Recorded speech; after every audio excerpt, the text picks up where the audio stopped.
कहा कि हे आप तो हमसे बड़े और गुरु तो महान होता है, इसलिए आप ही चरण छुआ दे। तो विश्वामित्र जी ने कहा कि चरण कमल में जो चाह होती कृपा करो रघुवीर। अर्थात हे राम, बात यहाँ बड़े छोटे की नहीं है। मैं तुम्हारा गुरु, ये बड़ी नहीं बात, पर ये अपने अपने डिपार्टमेंट की बात होती है राम। कहीं नहीं चले की महिमा में होती बात यहाँ राम की नहीं है राम। सुनो, यहाँ जो अहिल्या का जो पकड़ा है तो वो ब्रह्मवश हिंदू को गौतम के रूप में स्वीकार करने से चरित्र से पतन हुए, अर्थात चरित्र चला गया। और जिसका चरित्र गिर गया हो उसका उद्धार कौन करेगा? उसका उद्धार वही करेगा जो चरित्र से पवित्र हो, अर्थात जो चरित्र से कभी न गिरा हो। और एकमात्र चरित्रवान को केवल तू ही हो रहा और कोई नहीं। क्यों? जब मन में विकार आ जाता है परम ज्ञान वैरागी के बल पर संभल जाते हैं। पर तुमको ऐसे हो रहा कि मोह में अतिशय प्रतीक मन तेरी जागृत की कौन कहे चे सबके ऊपर लाल नहीं। ऐसा विमल चरित्र तो केवल श्री राम का है। इसलिए हे राम, तुम अपने चरण से ऋषिया नारी अहिल्या का उद्धार करो। अब प्रश्न है कि आखिर सनातन धर्म है क्या? सनातन धर्म हमारा एक ऐसा धर्म है जिसका अर्थ होता है शाश्वत या सदा अमर रहने वाला, यानी जिसका न कोई आदि है और न ही कोई अंत है। हरि अर्थ हरि कथा अनंता कहो ईश्वर ही गावै सुख संता। और ईशावास्योपनिषद में यह स्पष्ट लिखा है कि अपाणि पादो जब योग गृहीता पश्यति चक्षु सचिनोति नरणं सवेति वेद्यं न च तस्यास्ति वेत्ता तमाहुरग्रं पुरुषं महारथम्। अर्थात स अपाणि पाद ग्रहीता तथा जमना, अर्थात वह परमात्मा बिना हाथ पैर के होकर भी समस्त वस्तुओं को ग्रहण करता है। और चा चक्षु पश्यति चा कर्णा शृणोति, अर्थात वह परमात्मा बिना हाथ के भी सब कुछ देखता है और बिना कान के भी सब कुछ सुनता है। सवेति तस्य विद्या नास्ति, वह परमात्मा सबको जानता है पर उसे जानने वाला कोई नहीं। और जो उसके विषय में जानता है तो उसे तम महात्म अग्रय पुरुषः आहु, तो उसे आदि पुरुष कहते हैं और इसी आदि पुरुष को सत्य सनातन कहते हैं।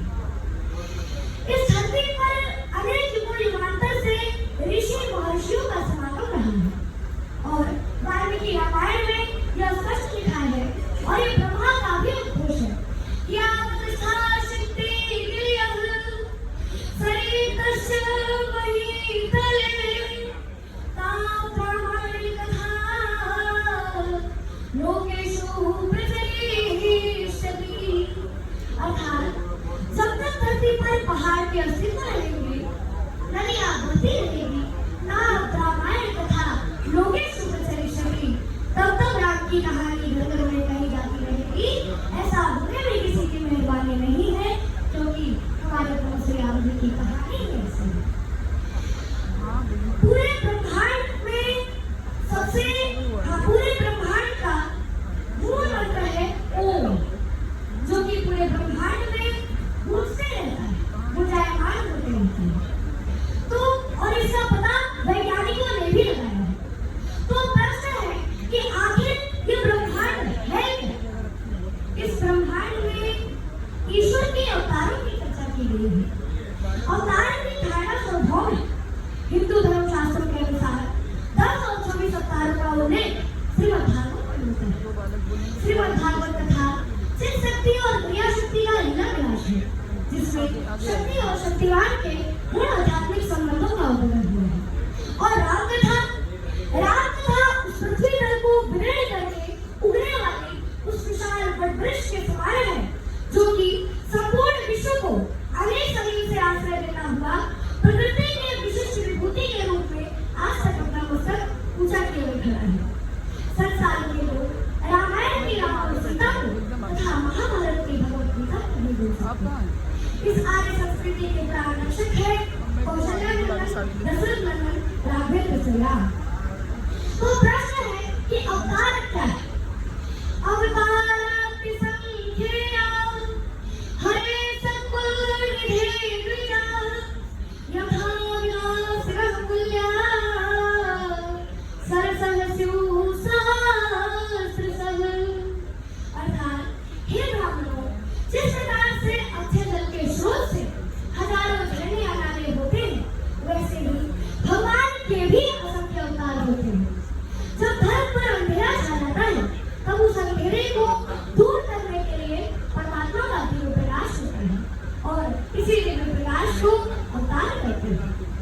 और इसी तथ्य को बाबा गोस्वामी तुलसीदास जी ने इसी तथ्य को बाबा गोस्वामी तुलसीदास जी ने लिखा है कि नाना भांति राम अवतार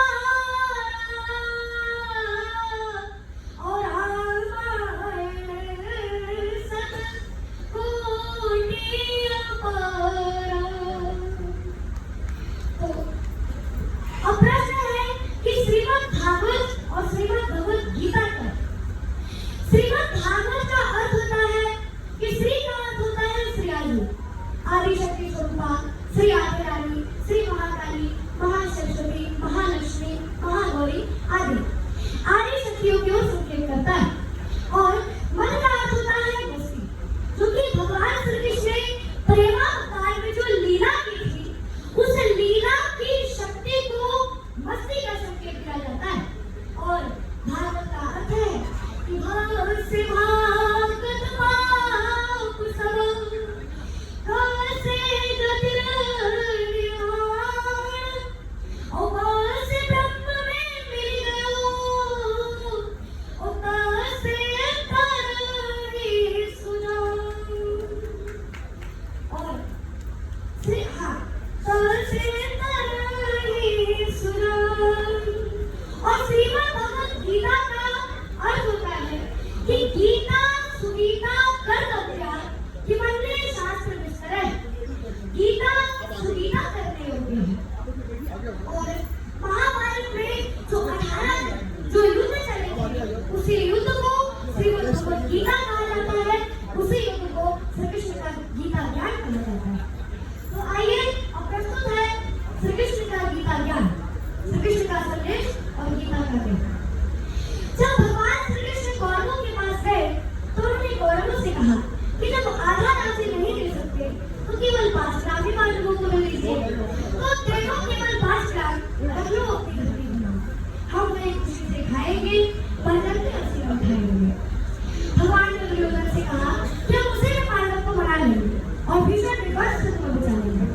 पर होना क्या था, जब राष्ट्र उस पर जाता है तो उन्हें विवेक कर जाता है। दुर्योधन ने भगवान को बहुत अपमानित किया और बोला कि अरे जाग वाले, अपने पांडवों के पास जाकर के कहना कि मैं बिना युद्ध के एक सुई की नोक तक की जगह नहीं ले सकता। तब भगवान श्री कृष्ण पांडवों के पास गए और उन्होंने पांडवों से कहा कि अब तुम्हारे लिए केवल युद्ध से सहने आने पांच, अब युद्ध की तैयारी करो। अब यहाँ से पंक्तियां शुरू होती, दोनों तरफ से सेनाओं की कतार लगी हुई है। अब आप लोगों का स्नेह आशीर्वाद और प्यार हमें मिले। अब मैं पंक्तियां शुरू करता हूँ।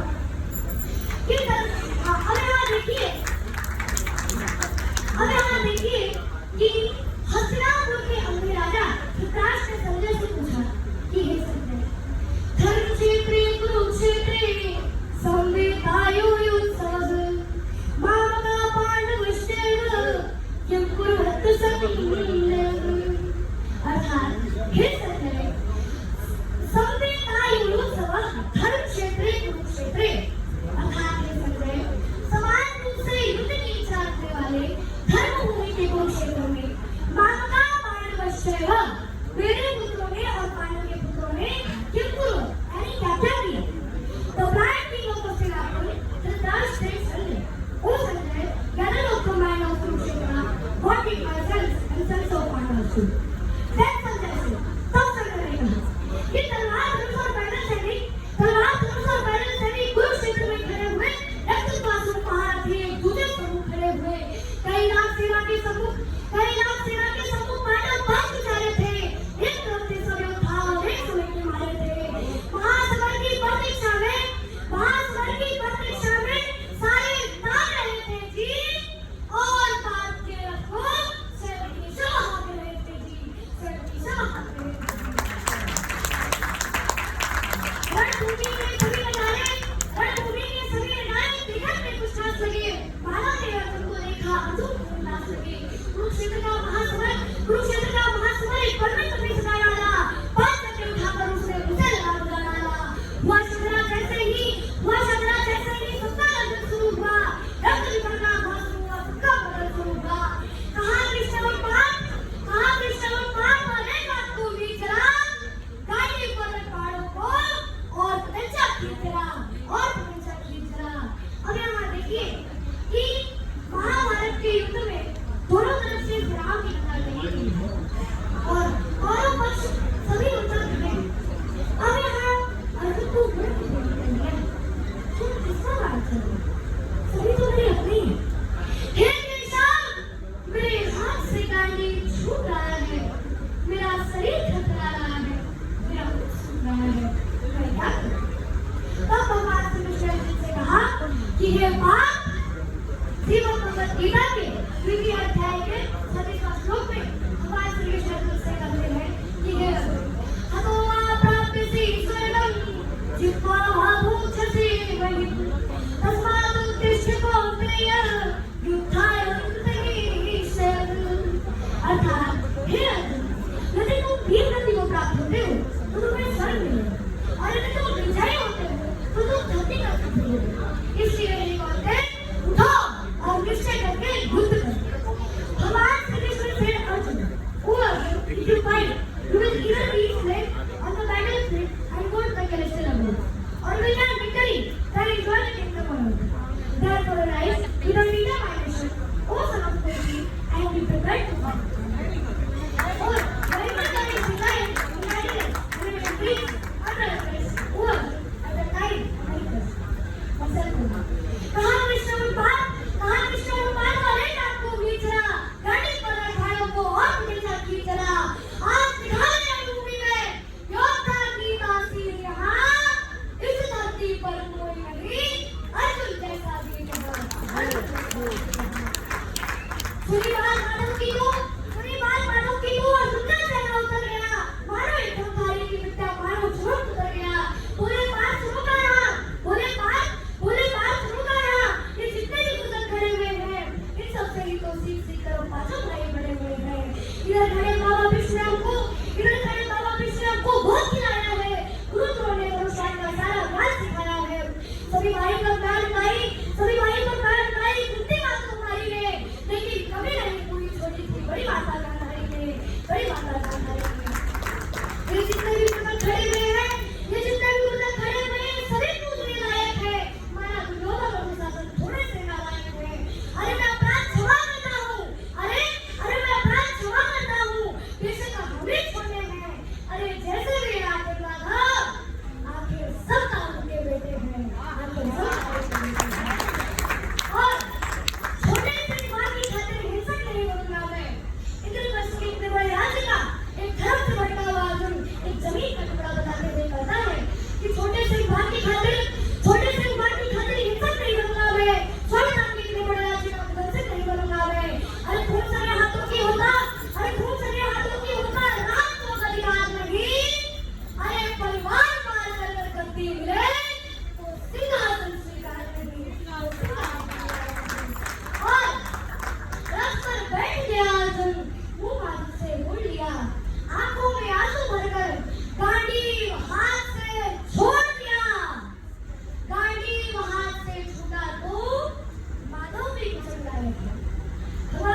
को